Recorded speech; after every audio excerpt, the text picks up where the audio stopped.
It was a good thing. It did help, but then then that's what drove the price. They wasn't replenishing the seafood, so that started driving the prices. You know, a $3 shrimp went to $4.50. A gallon of oysters went from 35 to say 55, and it made it just stress really go up. And then the next turnaround was people started coming in and scared to buy. We still have people that won't buy farm raised, won't buy they don't understand that some of the stuff does not come out the Gulf. There's still, there's Alabama, there's Mississippi, there's Texas. We do get some farm raised stuff. Everything don't come out the Gulf. All right. Basically, have you noticed any decrease in customers? First of all, since all this will happen and since they were able to stop it? I would say, business-wise, we could be down 25%, slower. I do find people are, instead of getting, say, the boiled or the cooked seafood, they're doing more hamburgers, hot patties. They're kind of changing, which is helping. But they are staying, a lot of people are questioning the seafood hard, and I would say we're down about 25%, I guess, across the board. Our biggest issue, our food cost is up. On an average, if we had to estimate, we spend, say, $5,000 more a week to buy peeled shrimp, to buy oysters, to buy things from it going up, and we couldn't go up on our menu. Like a lot of people say, oh, just go up. Being a neighborhood business, you just don't go up. It's just we eating the food costs, and now it is coming back down. It's going to help us, but the 3 months of we really took, a mad. Go. I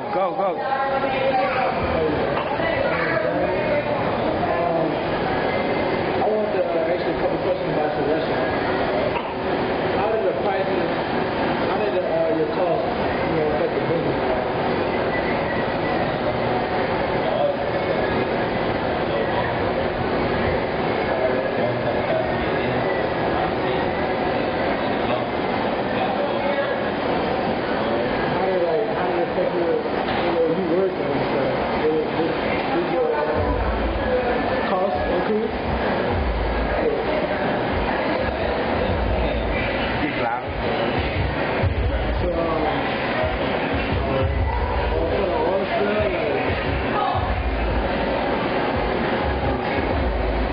How do you think it's going to affect y'all future?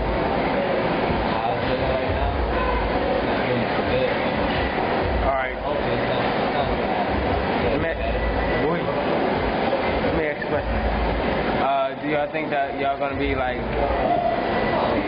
Wait. Let me talk fast. Let me see what we got so far. How did the oil spill affect the business of the port? Surprisingly, the oil spill did not have a big impact on the business at the Port of New Orleans. We were very fortunate that at the time of the oil spill, the river was at a very high stage and the currents were very strong going out into the Gulf of Mexico, so it tended to push the oil away from the river. Plus, the Admiral of the Coast Guard made a declaration that the river was always going to be open to traffic. So while we didn't see any loss of vessels or cargo activity, we did have to spend a lot of time telling people that the river was open and the port was open for our business. So surprisingly, again, we didn't lose any business as a result of the oil spill, but we did have to spend a lot of time working to make certain that people knew we were open for business. Do you honestly think that BP is making a conscientious effort to clean up their mess? The BP is making a good effort to make good on the situation. I think the real issue for a company like BP in a situation like this is that it's very difficult to really understand the entire magnitude of the problem and all the related issues. There are going to be a lot of people who are affected by this that are going to feel that they haven't been adequately addressed by BP, and unfortunately that's just one of the issues when you have a problem this big, that not everybody's going to be completely satisfied with the outcome.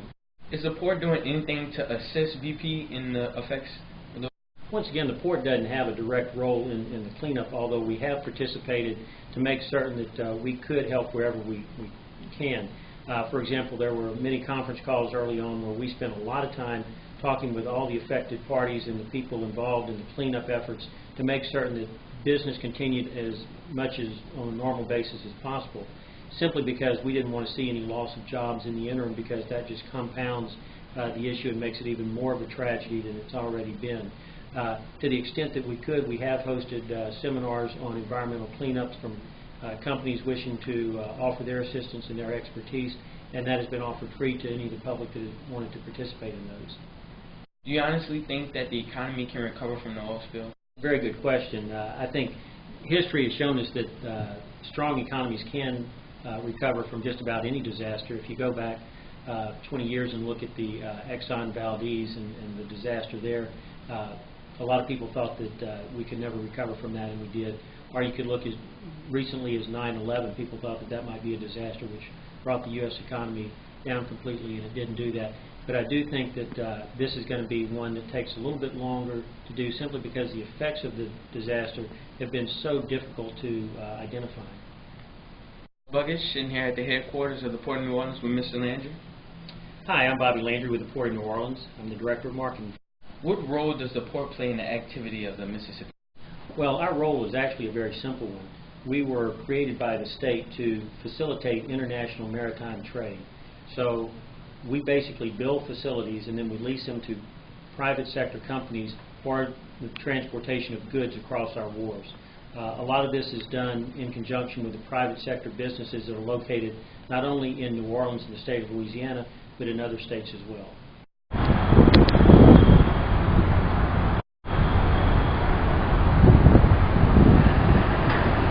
You got it? All right, and get the end. Get the end. Wait for the bitch come.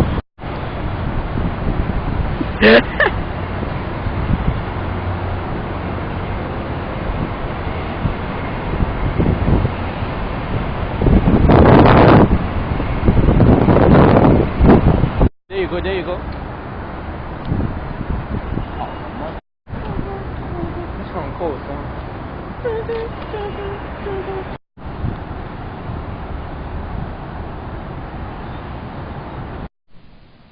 What role does the port play in the role of the Mississippi River?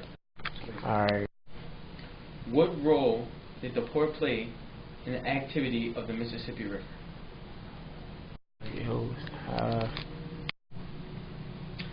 How did the oil spill affect the business of the Port of New Orleans? Do you honestly think that BP is doing a conscientious effort to clean up their mess? Is the port assisting BP in any way with the port assisting BP with the cleanup of the oil spill? Do you think the economy will be able to recover from this catastrophe?